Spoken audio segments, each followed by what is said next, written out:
Wing Chun is part of the Jeet Kune Do evolution.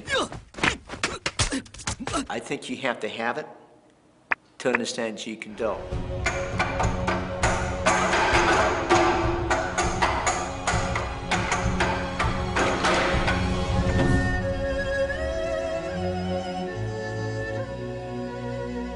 Well, without Yip Man, there would never been Bruce Lee. And without Bruce Lee, there would never been a Jeet Kune Do. So I think it's important to take the knowledge of the past and try to improve it. Those guys paved the way, and without them, we would not have reached the levels that we are now.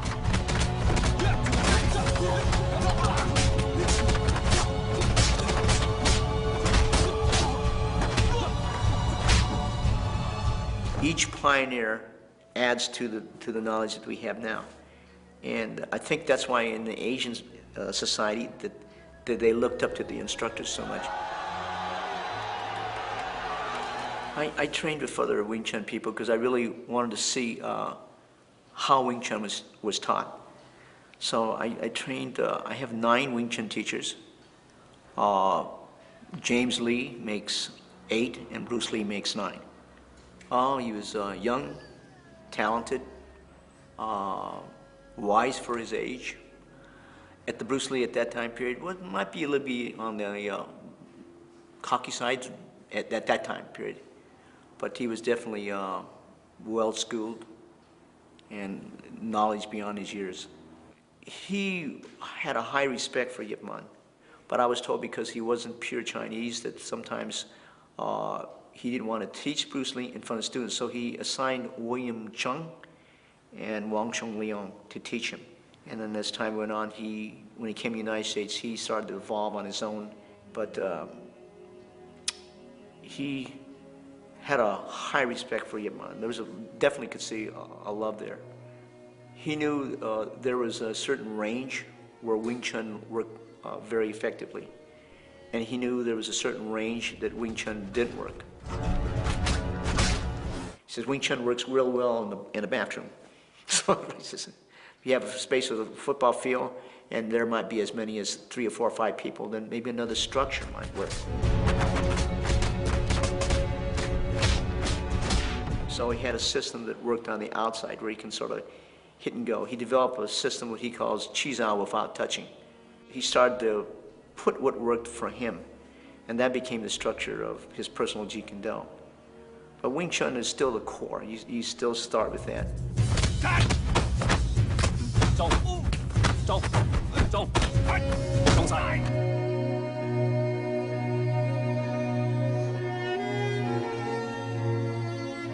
Okay, so the structure in the JKD, we learn to go against right versus right. We learn to go against left versus left, and right versus his left, and left versus right. So pretty much he's still, if he punches and I move, this is block. It's very much like the Wing Chun structure, 1, 2, and 3. So the basic is, this is 1. See, there's another one on the inside. Another one is 2 hits, okay? One is split entry and move out. But you can move in any different range, and this is pretty much him. So usually, when he punches that hand, we hit. Okay, he shifts to the other side. You can do the same structure on that with the rear hand as you can the front hand. So if you can have one hand in, you can also do it for the rear hand. One hand in, one hand out. If you go in, you come out with the finger jab. On this side, you come out with the finger jab. Most of the techniques we're using, Chung Choi was mainly used for practice, but in reality, the finger jab was exclusively used. If you punch this way, he punches with the rear hand, the shot is already here, 2 and 3. All right? A lot of traditional stuff is like 1 and 2. And you trap the first barrier, trap the second barrier. But he goes across the center line, you do 2. And I'll do it slowly. That's 1, it's 2, 3. The bridging is the thing that makes the difference in the JKD. A lot of the bridging is from here, 1, 2. And a lot of chop toe gyachi, back to the back. This is pretty much what JKD structure changed.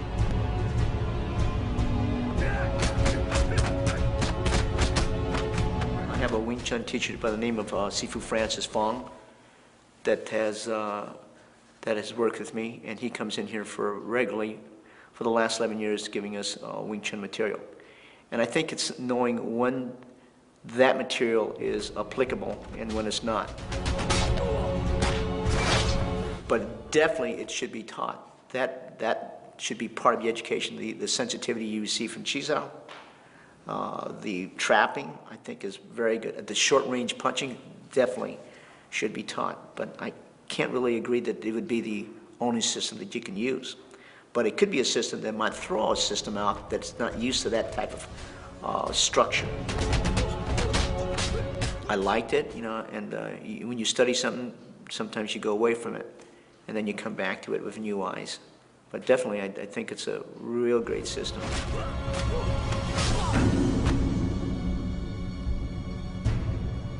A lot of times when people see things like a lot of boxers ask me, say, well, nobody fights this. Why are they doing this on a dummy?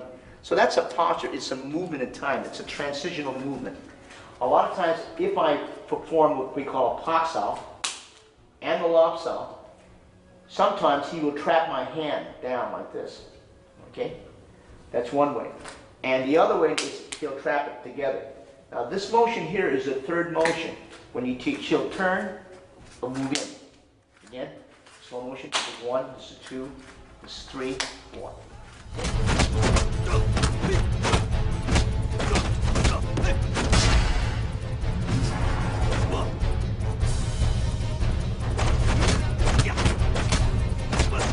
A lot of times you will see this. He'll put the foot like that. And people look at it and say, how do you spar with this? Kickboxing might look at that. This is for close quarter, and it's a movement in time. So when I trap his barrier and I come back, he'll come across, and you'll see the knee, his foot will jam, and he's closer over here. You see over here, and back. Okay, so that's basically what the movement teaches. A lot of things in the dummy, and they have different meanings. And if you ask different teachers, they have different meanings. Like a good example. On the third one, they go 1, 2, and 1, 2 back and hit. Well, actually, all that is this is teaching you how to parry this way. But this one feeds your left hand like this, and you're firing. So I'll do this slowly. See how this one cuts? It moves back. That's that motion here. But many people, they don't understand it because it's a dummy, and a dummy is just a training method in it too.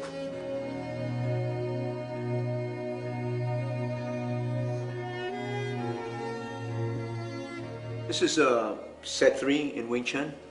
Okay.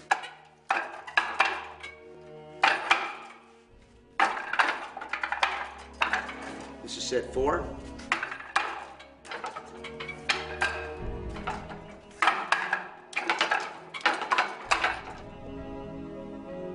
And this is set number 5 in Wing Chun.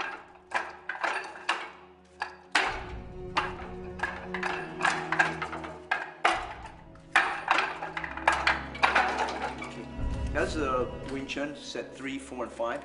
Now what I'd like to have him do is just do set 5 in JKD. Traditionally, these were not taught in order in the structure. Notice the distance he's coming in, breaking in.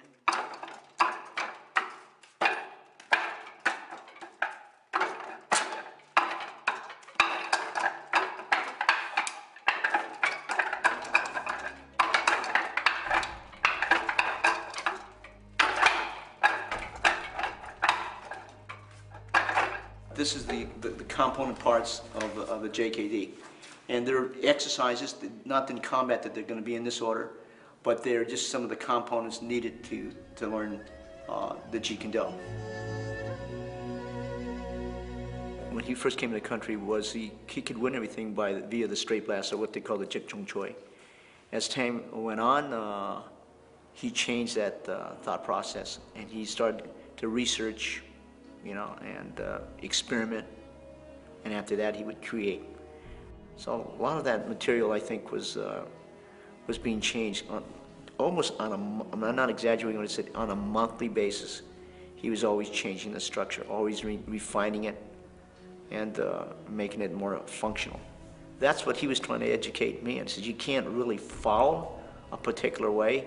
You have to find out what works for you. That's Jeet Kune Do. And the final analysis. That's why people ask me, can you teach it? And I said, yeah, I can teach it. Can you standardize it? No, I can't standardize it. Because you can standardize by principle and concept, but it still has to fit the individual. You can't force a person, you know. There's certain type of skills and limitations we have with the body, so you have to fit it. In martial arts, the same way, right? What works well for one individual cannot work well for another. Our geometry of our body, some are bigger, some are smaller.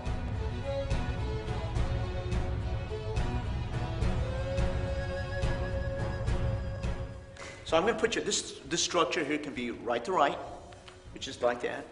It can be taught left to left. It can be taught right to left, and it can be taught left to right. So what I'm going to have you do is, so the low jab, low, and you back this. Go out to the kicking range, we'll hold it. That's usually the first drill.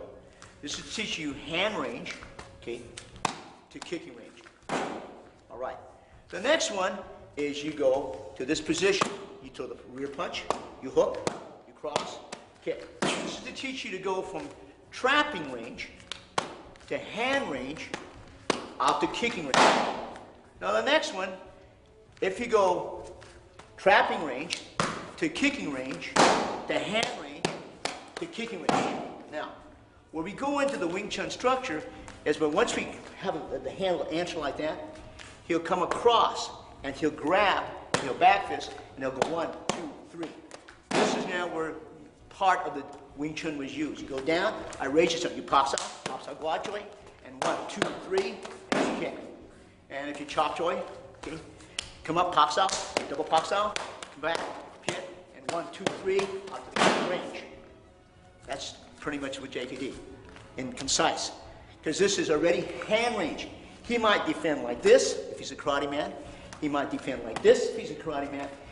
Boxers might defend like this. Only thing, usually they're in a left lead. We learn how to do this right lead and left lead. So if I respond with my front hand, he hits with the back fist. Notice that he traps that barrier, comes back, and now he goes out to the kicking range, right? Because he man win. Now the other range is he stays. Now this is more of a Western boxing approach, going out to the kicking range. This one now, he's in trapping range, but I move out to kicking range, hand range, and then kicking range. Okay? Now this one now, because maybe I can't back up, I respond with the rear hand, and then 1, 2, 3, and then back. The other one, he responds here, but my hand goes up. He traps the first barrier, second barrier, and 1, 2, 3, and then back. The other one, if you could see closely, see the trap is right here. He's traps on the inside. I respond, 1, 2, 3, and in a nutshell, that's JKD. That's Bruce Lee. He was always changing the structure, and every time he changed it, it was for the better. Without Yip Man, there would never been Bruce Lee. Without them, we would not have reached the levels that we are now.